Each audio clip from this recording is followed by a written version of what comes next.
taking over, that's a promise, not a threat.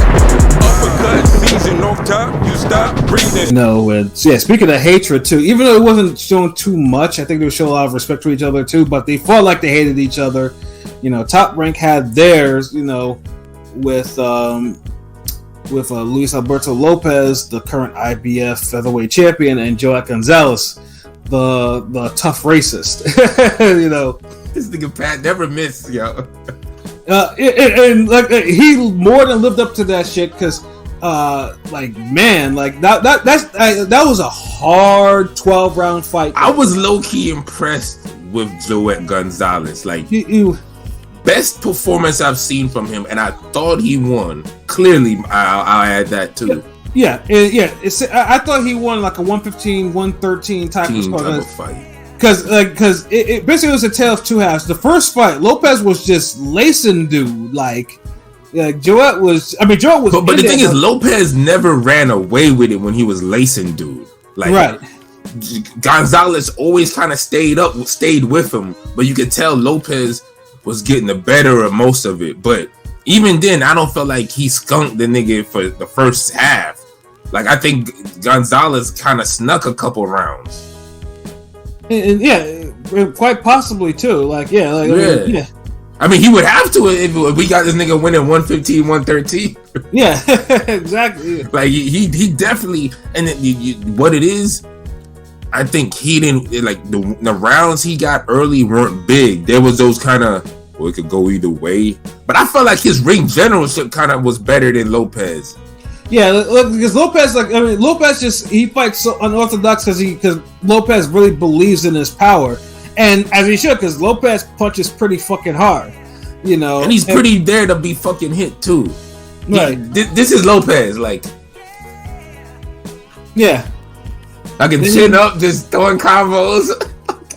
But the worst thing that happened to Lopez is he got tired, and then Joet came on, and was in, got him on the ropes, was in him with some of it was kind of pity pat, some of it was hard combinations, but it was the activity he was outworking dude, and Lopez wasn't doing too much. He'd throw one wild ass shot and then start dancing around and shit. It's just because Gonzalez was doing I felt like he was doing all the real work. Where right. Lopez was doing a lot of the superficial work. His real work came in bunches, whereas Gonzalez's work was on the real, that Chavez type of work. Okay, yeah, you got your little Meldrick Taylor, punches and bunches off, but hold on, nigga. Mm-hmm. Here's this jab. Eat this jab. Okay, eat this right hand. Okay, eat the left hook to the body, right hook to the body. Eat these ropes, motherfucker. He was putting in the real I'ma break you down type of work, which I thought was impressive because he also was moving his head more than I'm used to seeing too. He was aware. He was more defensively aware. I don't know if you noticed that too, Pat. Yeah, he was defensively aware because Lopez was hitting him hard. Yeah. Oh shit, nigga, he gotta be. And his face bore the marks of it. Joet, the Navarrete fight. He had the big eggplant over his eye. Dude's eye was swollen, he gave him his props though. But this one was different because I feel like Lopez still touched him enough where Joet Gonzalez was. You can see that motherfucker was in pain. Dude was just usually Joet Gonzalez has one expression. He had that one expression with Navarrete, but this one he just looked like he was fuck, this motherfucker was hitting me. He was gritting his teeth through them shots. He was Urgh. Yeah. But Venado slowed down a little, though. I feel like Venado slowed down a little bit though, halfway through. Who? Lopez. Yeah, Lopez. Yeah, he did. Yeah, he definitely slowed down. He slowed down a little too much for my liking. It was the drop off. And the thing is, when he slows down, he's not boxing. Right. So it's you really see him lose control of the ring. He's a weird when Chad Dawson used to take a round off, he would still box and he'd win the round. These niggas ain't built like that no more. You literally could tell when they take the round off. Mm-hmm. Yeah, and because I think Lopez was just thinking because I did all this damage that he was gonna fall, but Joet Gonzalez did not fall. Like bro, like he stood in there, you know, and took the fight to him, and like that's a point where it's like yeah, like you know he Joet Gonzalez outworked him down the stretch. Like I said, you know, now if it was like 115-113 to Lopez or a draw, again I would have not batted an eye all that much. It was like okay, cool. But the scores that were announced for that shit, good lord, like horrible. Yeah, like when the only score that was somewhat even reasonable, maybe was the 116-112. You got a real fucking problem, like. And even then, I think 116-112 is like. Kind of like you giving Lopez. It wasn't like how fucking what's his name Kriegel was like. I thought you won the fight, man. I thought you won the fight, like nonstop in the ring. Yeah, honestly, it could have gone either way. But as a 115-113, it was kind of like a Lomachenko-Haney fight where it's not a robbery, but you could have either guy winning. Like, but I just felt like Gonzalez got the better work. Like, right, yeah. That's why when niggas was on Twitter talking about, oh man, this fight really wasn't close and shit, I'm like, what the fuck were y'all watching? Like, it's got to the point, like, man, like, I you know, besides a handful of you motherfuckers on Twitter, I really can't, like, pay attention to y'all fight, like, observations. Like, y'all niggas suck. God damn. Like, that shit was closest, and, like, usually, like, I'm seeing niggas up here like, what's the problem? I'm like, what? Yeah. Okay, look, Joet Gonzalez had close fight with Dogby. That was a close fight. He didn't have a close fight. He did not have a close fight with Navarrete or Stevenson. Like those were not close fights. This one was close enough that Lopez could have, if he had gotten, should have gotten beaten. You know. Yeah. I'm not gonna lie. At first, I thought for sure Lopez won, but when they're calling the cards, or like when they got to the calling the score, I was like, damn, Lopez could lose this fight. I thought in my mind, I was like, damn, Lopez could lose this fight, and I wouldn't be surprised if he lost. You know. Yeah, but it seems like now they're trying to put Joet Gonzalez in this role, like a jumper to the stars role. It's like, okay, you're gonna face a champion, and you might lose this shit, but like. They just gave him a 118, 110, and a 111. Like, ain't no way was that.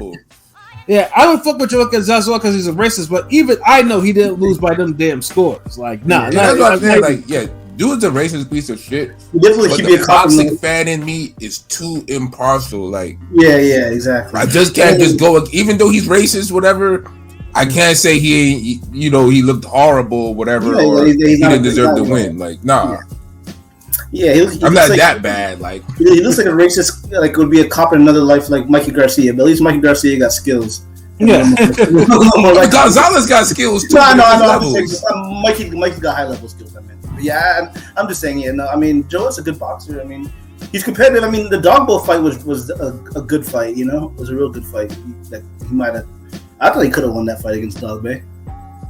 Yeah, he could have won that. He could have definitely won that fight too. The problem is, when they put you in that role, you start losing fights.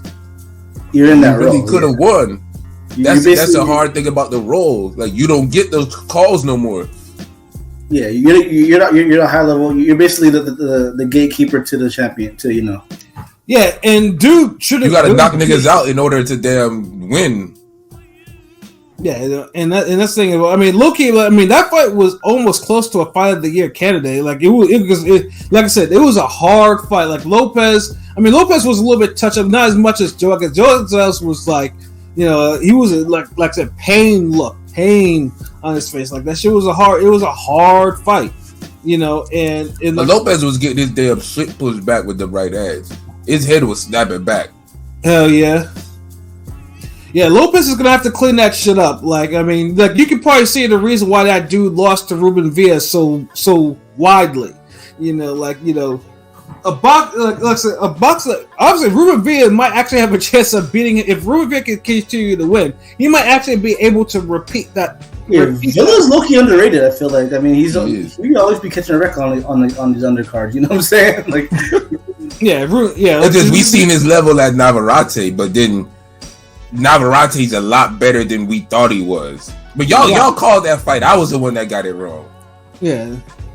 But it was just the way that because Villa was the technical and Dude had a hell of a time trying to keep up with Dude, trying to box with Dude because he was getting hit with a lot of shit that was unorthodox even for someone like Villa. So it was just like it was a style quick nightmare for him. Lopez be having some weird unique style to his shit, and it works for him, but I don't know. Yeah, I mean, I'm not gonna make no mistake. Lopez is beating names, we put respect because he's not just beating Dude has been. Although I feel he's a little overrated, but slightly, he is beating names because me and Pat had that convo in the chat. We was at a stalemate. Damn, he's overrated, but it's just featherweight. Quality niggas. Featherweight's a real deep division. There's just no clear cut number one. You know what I'm saying? You watch these fights, you think, damn, Inoue could probably go undisputed, but it's still a good division. Inoue will fuck him up. Dude, look, Lopez is a dude where his style, you want to get out fast and start boxing him. Mm-hmm. A guy like Amir Khan would be bad for Lopez. How about Robisi? Robisi, the way Robisi fights now, yes. Mm-hmm. The thing is with Robisi, he has to do it the whole fight. I don't like how he had too many damn cruise control moments against Dog Bay. He has the talent to blank Dog Bay, but Dog Bay ended up being a 116, 112 type of competitive fight. Right. Is that the one where Dog Bay got come on. There were Dog Bay got on the mic and was getting all mad and shit? Was that the same fight or was that something else? Remember Dog Bay was mad about losing the fight? Wasn't that against Robisi? That was that fight? Yeah, it was against Robisi, yeah. Where he went on a little rant. Yeah. I mean, but he lost, but he did better than a lot of people thought he would. Yeah. Most people thought he was going to get slumped. He went the distance. Shit. He had a good fight. They thought he was going to get slumped. Some people. Yeah. He even buzzed Robisi, I think, once. Yeah, he did. But yeah, you gotta. Inoue's a guy. First of all, Inoue is a guy who boxes like a power boxer. So he has that going, and you gotta box Lopez consistently. Get off first. Don't let him start doing these fucking. Get in his groove because he'll rattle off 13 punches in a row like this, and you either gotta move out the way or block that shit. 4 uppercuts, 4 hard uppercuts. Yeah, but that's the thing. You got to be in front of him with those uppercuts. So, and he's strong. He has quick hands. So, you can't let him start doing that shit. You start letting him doing that shit, or if you let him do that shit, you got to be able to weather it, dodge it, evade it, and then either punch in between it, or fucking beat his ass when he's trying to rest. Because he doesn't have defense when it comes to punching in between punches or single shots. He's there to be hit. Mm-hmm. It's just that he has defensive awareness when he's not doing shit. He knows how to use the ring and evade punches and aggression and shit. I'll give Lopez that. His defense is 50-50. He's good when it's just defense, but it's trash when it's just defense and offense. Right. If that makes sense. Yeah, because pretty much once he starts gassing out, he doesn't get a second win that easily. I don't think I've seen him get a second win at all. He kind of he doesn't yeah. And he's not a guy who has that he doesn't come up to me. I don't see that dog in him where he'll be gassed and he'll still try to slug it out sometimes to kind of be keep you in your place or to show heart. Guys like Pascal and Jermaine Taylor, they get gassed, but you really have to body them in the late rounds to body them because they'll kind of hang in there and they'll throw at you sometimes, or they'll throw the end of the last Taylor Hawkins fight is what I'm you'll see what I'm talking about. Mm-hmm. Shit like that. So Lopez, he really gets dominated in these damn second half of these fights, and he got to stop at that shit. Yeah, because eventually it's gonna cost him his title if he's not careful. Yeah. Let a nigga get out there and win the first 8 rounds clean on him. Then what? It's a wrap. How about Lee Wood? What y'all think about Lee Wood against him? Lee Wood beats him. Damn. So is he the weakest? Is he the weakest champ? Because I think Ray Vargas versus Figueroa. Honestly, because Lee Wood power boxes. He would honestly do it. He would honestly kind of do it. I'd expect Inoue to do, but just Inoue would do it better. Right. Inoue would probably finish him in like maybe 5 rounds. Lee Wood maybe 8 or 9. If even. if even, because Lee Wood hits hard, like. And for somebody who's just there to be hit when they not doing anything else, like, yeah, he don't know how to win rounds. Well, he don't know, like Lopez don't know how to take rounds off. No, because he fights in this rhythm, his own rhythm, and then until he gasses. Because, like I said, it's all power for him. Because he has a lot. You know, he'll throw all these power shots or whatever, and land. But if they don't land with regular, or the fighters just able to absorb him, so, he gasses, and it's like putt. Dude doesn't have. I mean, it's very rare that he puts foot to ass from beginning to end. So if you're a consistent boxer, you got him. I'm not saying he easy work for anybody. Nah, like I don't want no one to listen to this and be like, yo, this nigga shot there wilding. Like, nah, I'm just saying that he's there. Right game plan, because. Like, in my personal eyes, I didn't see them lose to Warrington and Gonzalez. But, it's like I said, they're not robberies or anything. I'm not saying these niggas is robbed. I'm just saying that I technically had them winning, but the fights were close and competitive enough where it could have gone either way. Right. And I'm not going to argue anybody who had them losing. Right. Whereas the scores in the Warrington fight were close anyway, so you couldn't really be like, okay, this is some more bullshit. Yeah. Where the Gonzalez scores were not reflective of the fight at all.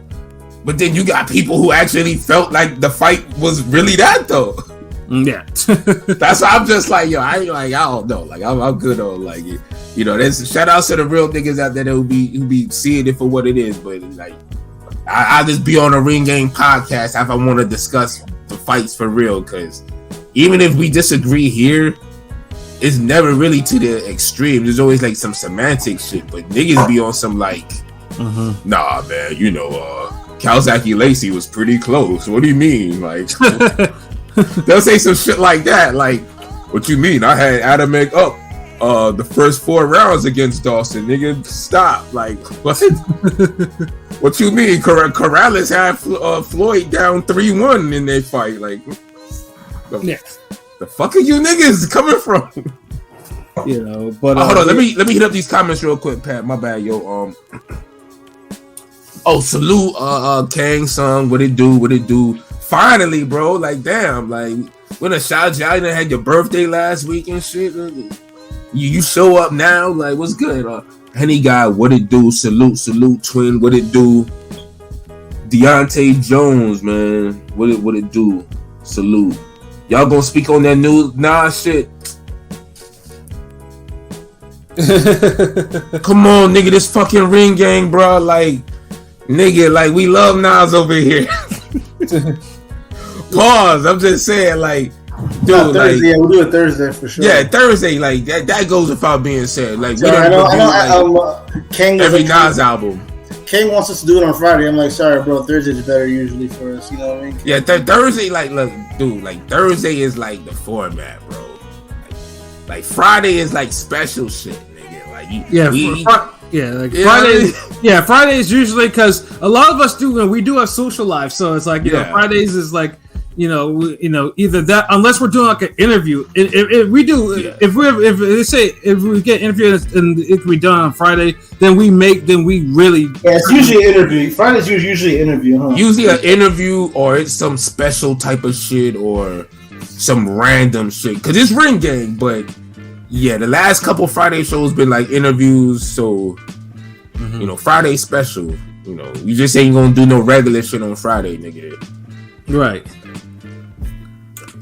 But we always let you know in advance if we are doing a Friday show for definitely. Yeah, of course. Yeah, because we talked about it like having guests on Friday and shit. So we got some Friday shit in the future. But chill.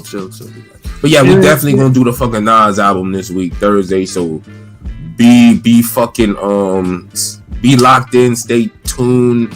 Tell your friends, your cousin, your auntie, your baby mom, your father, your sister, whatever. Tell them niggas to be locked in. And then Deontay Jones, man. Again, I'm ignoring your Eagles comment because our teams are both undefeated right now. So it's like, it's whatever. Like when hold on, do y'all niggas play this in this season though? Of course, we're in the same division. Of course we do. Oh, I don't know what divisions y'all in. Shit, I'm just asking a casual question, like, because then I know it's like, okay, y'all gotta probably do like y'all gonna really talk shit with if that happens. That's all I know. Like that's how. Yeah. The Eagles and Cowboys face each other twice a year every season because they're in the same division, NFC. Oh, so y'all go twice. Oh wow. Okay. Yeah. Damn. One in Philadelphia, one at that shithole in Texas. And it is a shithole in Texas. And I dare anyone to tell me otherwise. This nigga said, like, I'm gonna get these bars off. Yeah, but yeah, I mean, anything I want to put on that card. I mean, I gotta say, Xander Zayas probably impressed me for the first time in a while. Oh fuck yeah, you're right. Yeah, speak on it. Yeah, because when he fought Valenzuela, like Valenzuela is a puncher. He does punch pretty fucking hard, but I honestly I was expecting Zayas to actually go the distance with him. Zayas decided that he was not. He had something better to do. Like he dropped dude twice in the first round, and then he gave dude probably one of the nastiest cuts on the bridge of the nose. Like that shit had a life of its own. It was talking, nigga. Like you like shit squirting blood and everything. Like even the doctor was like, nah, man. Like yo. Yeah, and for thing, ESPN again, the dirty cameras on ESPN, they be catching these weird fucking like that shit. Nigga, I'm seeing the blood flow like it's like I'm seeing the cells molecules in the blood. Right, nigga, it was so good. Yeah, like that shit was like, I mean, it's like Jesus, it's like, oh my god, like I mean that was like profusely, like that was one of those weird cuts you pray that you don't ever have. Like dude was better off having like a broken nose than having blood come out from the top like that. Yeah, like how the fuck you get cut like that? And your nose not? I think his nose was broken, but it's just the cut. The cut was like the icing on the cake. Probably yeah. That was just like, god damn, that shit is rough. Like and cut was so bad it distracted from the broken noseness. Yeah, because like I mean, Valenzuela to his credit, he was a G. He wanted to continue, but yeah, the doctor was like, "Hey, like, nah, bro, like, yeah, I understand though, but nah, you like, your nose is spitting, that's a disqualification." Yeah, and you're with a puncher, like, nah, dude, like, live the fight another day, bro. It's all good, man. Yeah, there's guys though. But we know you wanted it though, like, we know you was there to bring it. So nothing but respect for that. But Xander says like he was like, yeah, finally, like he did something else. Okay, like that we were waiting for more performances of that nature. It's been a minute. Yeah. So yeah, but him and Joet Gonzalez really did impress me. Like I go, what was it about this card? Like it was just like everybody was like, yo, hey, nigga, we gotta look good. Like.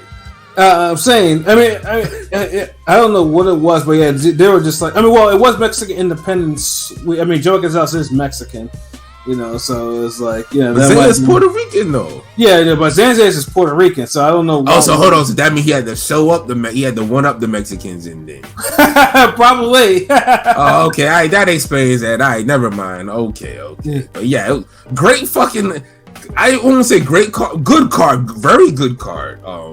Yeah, like I said, sometimes, like I said, as obviously as we're getting ready to get into like probably bigger cards in the culminating this month with Canelo and Charlo, because we like I said, it's good to at least have cards at least start building up some momentum. And speaking of that, fuck, hold on, Pat. Can I say one thing, before fucking you? So I could just close out the recap. Said. Oh yeah, go ahead, bro. Apologies, God. One thing I gotta say, I forgot to mention this when we was talking about Golden Boy, but man, y'all niggas gotta step y'all bread up, saying like y'all kept tweeting and reposting that valet weigh-in shot. Oh And yeah. y'all only broke Shorty off with damn 70K. It was nice. It was nice to see it, but it wasn't that nice to see it.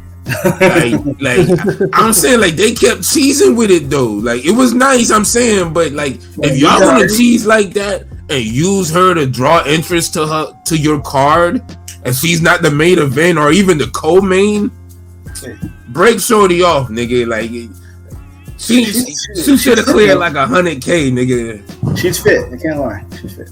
Fit as fuck, like. But I'm just saying, like. So you know, Ring Game Radio, we advocate for women's boxing and boxing as a whole. You know, nobody else probably gonna even say this shit, but I'm saying it. Niggas could be like, damn, y'all only saying that because she looked good or whatever. Yeah, I don't give a fuck. I'm just saying. That's fucking right. Fucking right. That's what we're only boxing channel that talks about every woman's fight. You know, every woman's card. You know. Yeah, we do. Like, oh my god, like man. None of these other big publications be talking about this shit like us, man. Yeah. You see it, nigga. Like, dude, we it might be some random shit, but we talk about the fucking fight and we describe it and we enjoy that shit. I mean, if it's a good fight, it's a good fight. It's a bad fight, bad fight. But yeah, like yo, but like damn, if she's making 70K for that, what the fuck y'all gonna pay her when y'all have a fight Estrada? And Valet is a whole champion too, dope, unified champion at that. Thank you. Like getting 70K, really? Really? No wonder niggas be leaving y'all. Come on, bro. Like, yeah, Oscar gotta fund his lifestyle somehow. Then don't use Shorty to be fucking all promoting your card like that. Like, especially if she ain't get fucking co-main or main event. Like, yeah, there was like, damn, we got Shorty ass all out. Okay, yeah, double cheeked up, got the buns out. Yes. Mm-hmm. They keep reposting that every fucking 17 minutes. Exactly. But then it's like, oh yeah, give us 70K, nigga. Like, really? Yeah. I'm just saying, like, yo, just do better, nigga. Like, come on, just do better. Absolutely, yeah. You know,